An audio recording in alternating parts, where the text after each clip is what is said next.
I've tried so many makeup this year, and these are the 5 products that really stood out.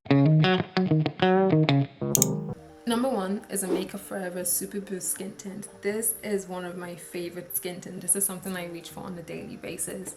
If you don't like the look and the feel of foundation, this is a great replacement. So it's meant to give you sheer to light coverage, but it also has a dewy finish. And what I found is that this looks beautiful on dry skin, but it also looks beautiful on combination skin if you're open to the idea of a dewy finish.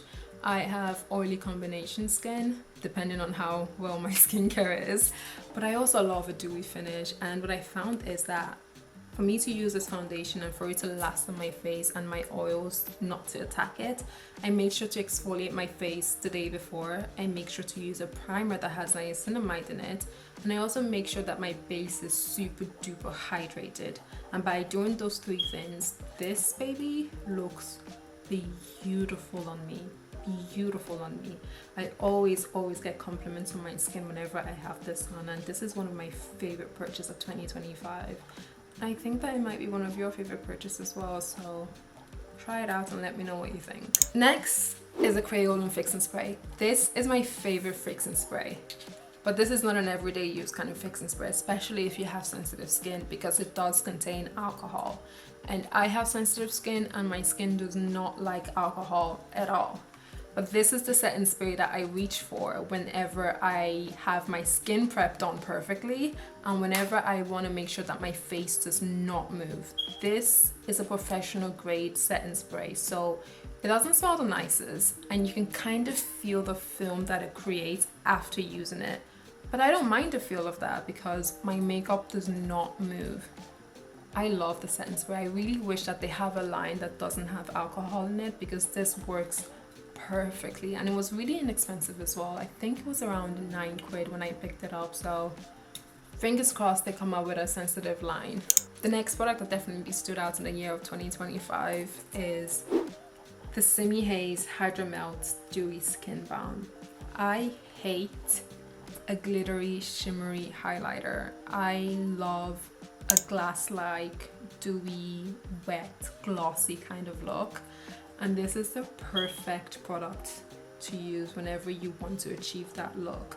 It's also multi-purpose, so you can use it on your eyes to create a glossy look. You can use it on your cheek, your lips, like little parts of your face, your nose, the bridge of your nose. This is just a beautiful, beautiful product.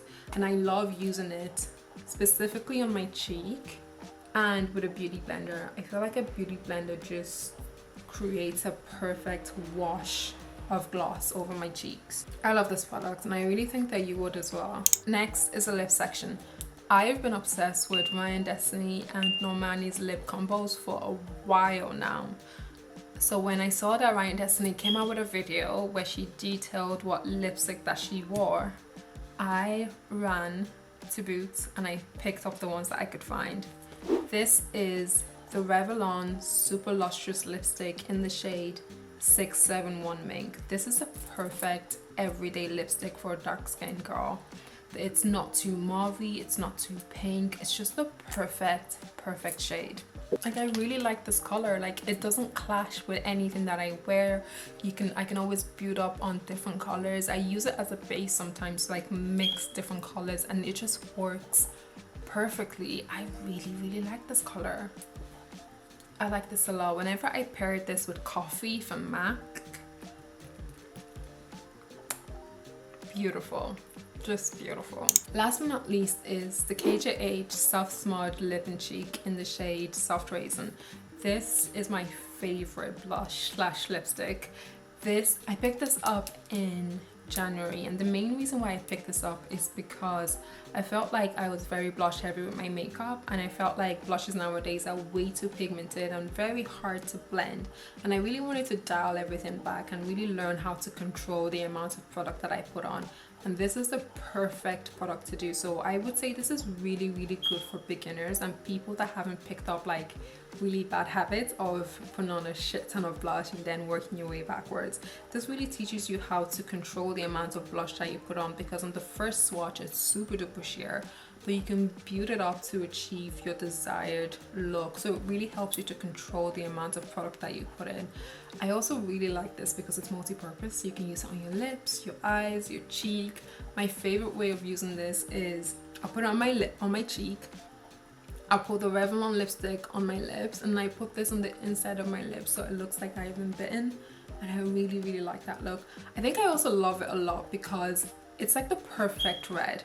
I don't like a bright red on me. I feel like it clashes with my face. I love a deep red with like a brown muted undertone, and this is exactly that. This is just the perfect red for a dark skinned girl like me. And I'm also obsessed with the formula. I love anything soft and diffuse and matte, but not too matte that you can see my pores. And this is the perfect product to do so. I love it. I love it a lot, and I really think that you guys would like it as well. So give it a try and let me know what you guys think down below. And those are the 5 makeup products that stood out to me this year. What are yours? Let me know down below, and I will see you guys in the next one.